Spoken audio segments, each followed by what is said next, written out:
بسم الله الرحمن الرحيم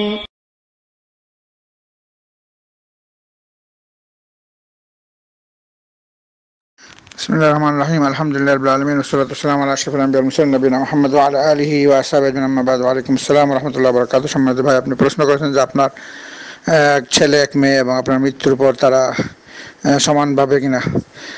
আল্লাহ রাব্বুল আলামিন পবিত্র কোরআনে একটা লোক মারা গেলে তার আত্মীয় স্বজন কারা কারা সম্পদ পাবে এটা সরাসরি আল্লাহ তাআলা বন্টন করেছেন এবং বন্টনের ভাগটাও নির্ধারণ করে দিয়েছেন। সেটা সূরা নিসার 11 নম্বর আয়াত। আল্লাহ তাআলা বলতেছেন, আউযু বিল্লাহি মিনাশ শাইতানির রাজিম, ইউসিকুমুল্লাহু ফি আওলাদিকুম লিয-যাকারি মিসলু হাযযিল উনসায়াইন। এখানে সন্তানদের ছেলে পাবে 2 ভাগ, মেয়ে পাবে 1 ভাগ। ছেলেরা 2 ভাগ পাবে, মেয়ে পাবে 1 ভাগ। ছেলেরা পাবে 2 ভাগ আর মেয়ে পাবে 1 ভাগ সম্পত্তির। স্ত্রী পাবে 8 ভাগের 1 ভাগ।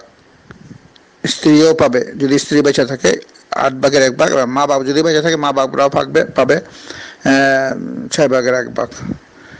আর সন্তান না থাকলে পিতামাতারা 3 ভাগের 1 ভাগ পাবে। তো এরা কোনো সময় বাদ পড়বে না। পিতামাতা যদি জীবিত থাকে, সন্তান মারা গেলে সন্তান থেকে পিতামাতা অবশ্যই পাবে। সেখানে ওই লোকের যদি সন্তানরা থাকে তাহলেও মা বাপ বাদ পড়বে না। সন্তান না থাকলে পিতামাতা বেশি পাবে, 3 ভাগের 1 ভাগ। আর যদি সন্তান থাকে, ওই যে লোক মারা যাবে তাহলে পিতামাতারা 6 ভাগের 1 ভাগ, কিন্তু বাদ পড়বে না কখনো। ঠিক স্ত্রীও বাদ পড়বে না। স্ত্রী যদি থাকে তাহলে স্ত্রী অবশ্যই, সন্তান থাকলে স্ত্রী 4 ভাগের 1 ভাগ, সন্তান না থাকলে 4 ভাগের 1 ভাগ, আর সন্তান থাকলে 8 ভাগের 1 ভাগ পাবে। তো কাজে শুধু সন্তানরা পাবে না, সন্তানের সাথে যারা নাকি একদম আপনজন আছে কিছু লোক, তারা কখনো বাদ পড়ে না। কিন্তু সন্ততি থাকলে তো সেখানে ভাইরা কখনো পাবে না, ভাইরা বাদ পড়ে যাবে। এবং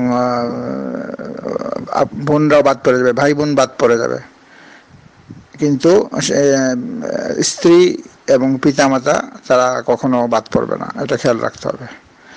আল্লাহ রাব্বুল আলামিন সবাইকে সেই তৌফিক দান করুক যে ওসিয়ত যেন মানুষ লিখে যায়, যে যেভাবে কোরআন আল্লাহ রাব্বুল আলামিন বন্টন করছে সেভাবে যেন ওয়ারিস সম্পত্তি বন্টন করা হয়, নিজের মর্জি মতো না। এটা হারাম। কারণ আল্লাহ রাব্বুল আলামিন এই কাজটা নিজে দায়িত্ব নিয়ে বিস্তারিতভাবে বন্টন করে দিয়েছেন। কারণ এক্ষেত্রে মানুষ সবসময় সম্পদের ক্ষেত্রে মানুষ তখন জুলুম করতে পারে।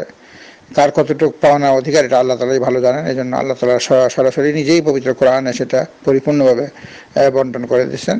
তো সেটা এই পবিত্র কোরআনে সূরা নিসার 11 নম্বর আয়াতের তাফসীর এখান থেকে শুরু হয়েছে। এটা সবাই নিজেরা দেখে নিতে পারেন শিওর হওয়ার জন্য। আল্লাহ তাআলা আমাদের সবাইকে কোরআন হাদিসের যে বিধান সেটা গ্রহণ করার মানার তৌফিক দান করুন। সাল্লাল্লাহু আলা নবিয়িনা মুহাম্মদ ওয়া আলা আলিহি ওয়া সাহবিহি আজমাইন।